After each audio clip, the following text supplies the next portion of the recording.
on, everybody? This is dosUNIT, and I am here to show you Dead Island Epidemic. So if you've played Dead Island before, then you have some familiarity with what they're going for here. It is a MOBA, so it's definitely much different than the RPG you've played, but they bring back those elements of the RPG and they put it into a MOBA, which fits quite nicely. I'm not going to go into too much right here. I just want to give you a feel for the game. This is the character select screen in the lobby where you can pick your primary, secondary weapon, where you have your consumables and your upgrades, and you just wait for the game to get started. But I'll go into that in another video. And right now, I just want to show you the gameplay. This is called Crossroads. It's coming up. It's towards the end. It's the final mission. There's about 4 missions within each Crossroads map, and they're all different missions in each different map every time you play it. It's currently a prototype. I didn't play the game early enough because it wasn't open early access yet on Steam, so I picked it up the other day, and it seems pretty fun.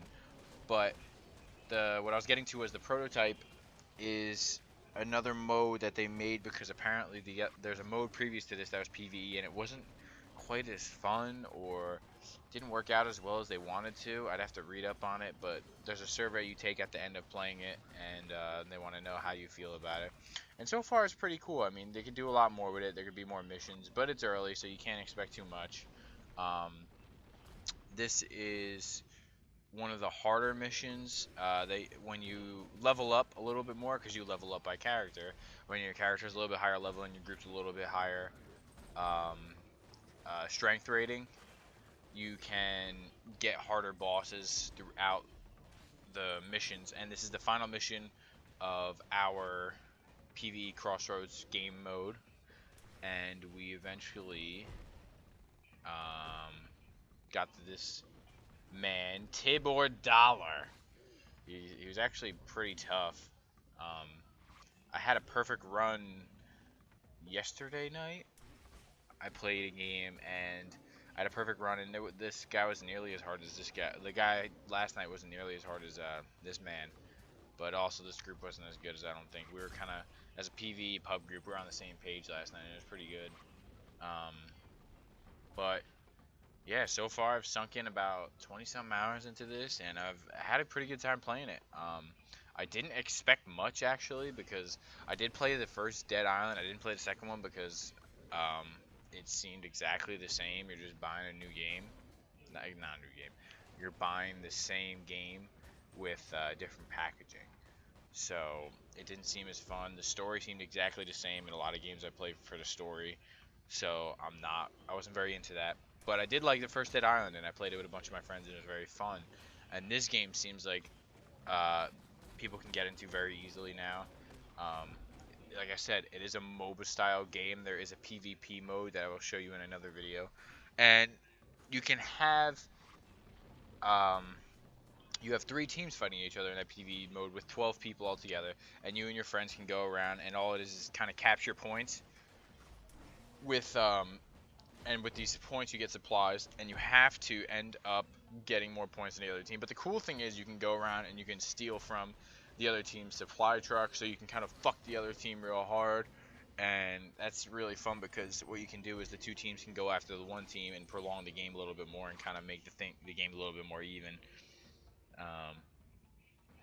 But so far, I mean, I've had a blast playing it by myself. I was hoping more people would be able to play it, but it's pretty fun.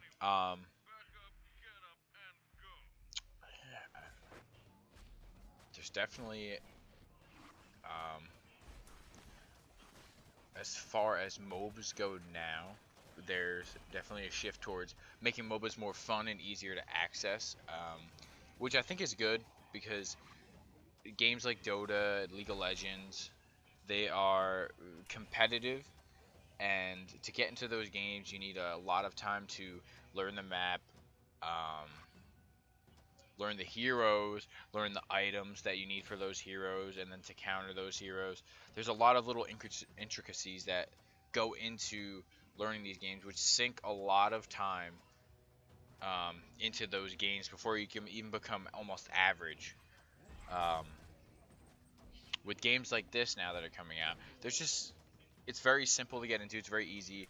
They even show you the tutorial is very helpful in this. They call them starter missions, and each mission gives you a piece of gear to start you off, and it helps level up your guy pretty fast to level about 5 or so, because when you do the starter missions for your character, um, for your hero, you don't have all the skills. So essentially, instead of picking a single character for a game, you have a character that you'll want to level up, because the more you level that guy up, you get uh, you get all your skills, and what happens is your skills eventually have upgrades later on.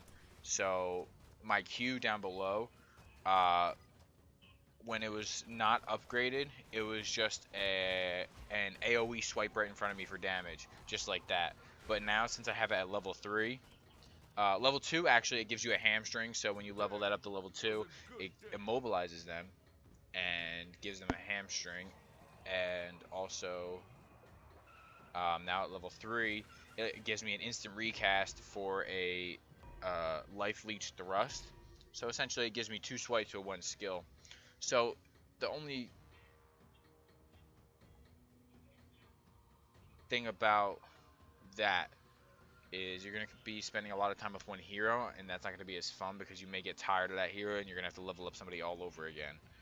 Um, yeah, but I'm kind of going off on tangents, but I'm just trying to get used to um, this.